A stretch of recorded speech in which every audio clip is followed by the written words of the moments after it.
Welcome back. Today we're going to talk about 4 things to do to prepare for retirement. Douglas, would you start with the first point? Thank you, Matthew. The first point is checking your Social Security income for retirement. You can get an annual report by logging on to the website listed in the bottom of the video. You want to get an idea how much money you're going to get each month.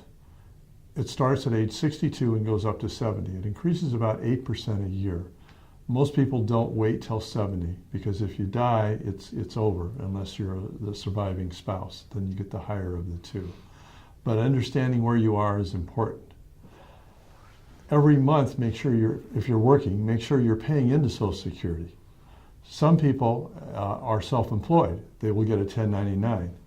Here's a tax tip. If you give yourself a reasonable wage, only that portion is taxed at a little over 15%. Otherwise, the whole thing, all your profit, is considered your wage. So check with a tax advisor about that benefit.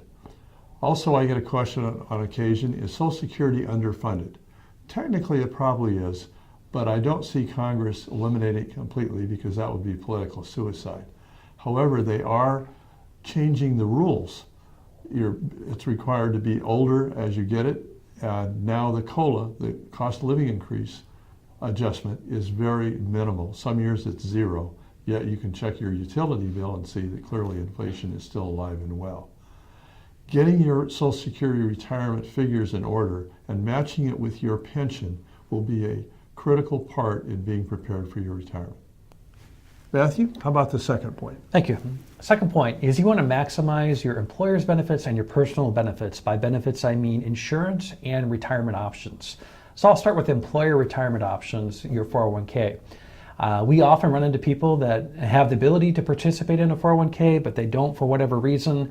You always want to the best of your ability, maximize on capturing the free money that the employer is going to offer you. For example, if you put in 3%, they'll match that 3%, et cetera, whatever their options are. You want to review those, and again, make sure you get the free money.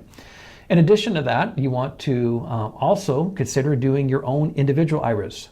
Depending on your income, you can do a Roth IRA, and then also a traditional IRA. You want to maximize those as well. And then under insurance, the next thing would be insurance protection. Insurance protection would be things like your health insurance, disability insurance, and life insurance. I'll start with your health insurance.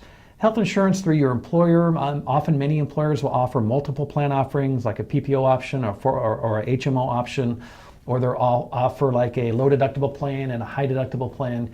You definitely want to review those options to make sure that you pick the best plan for you, not just today, but when health needs arise. And then in addition to life insurance, I should say the next thing with life insurance, many people do not take the employer-sponsored life insurance because of cost, even though it's minimal. And then they have no life insurance. I always prefer for you to have an individual plan, your own personal plan, because that stays with you. But again, you do want to maximize your life insurance options as well. And then the last insurance option would be your disability coverage. Disability would be long-term disability or short-term disability. Look at that like paycheck insurance. In other words, it replaces up to 60% of your W-2 income. And often we run into people that have the option at work, but they never take it, and then something happens. They get sick or they get cancer and they can't work. What are you going to do in that situation? What are you going to do for income? Just deplete your assets? Your employer is not going to continue paying you while you're not at work. So do review those options. It's very important. Douglas, next point. Next point is look at your big picture on income needs. You have current income needs based on your housing, food, car expenses, things like that. Get a handle on that, help being prepared, and compare it with what you'll anticipate needing in retirement. These will be different. For example, as you're reaching retirement age, you probably won't have as many car expenses. Maybe the car's paid off. You may have your house paid off. The college is probably all done for your kids. That's done. You will anticipate, or should, higher medical costs, maybe less travel or more travel. These are things you need to do to compare, so at least you have a ballpark picture of where you're headed and what you need going into retirement. Matthew, would you please cover the last one? Yes, the fourth and final point is calculate how much money you can put away on a monthly basis or annual basis for retirement. So simply just do a quick budget spreadsheet where you look at expenses and income, And then determine to invest on a consistent, regular basis so that when you approach retirement or get into retirement, you're the people that we run into that are well prepared.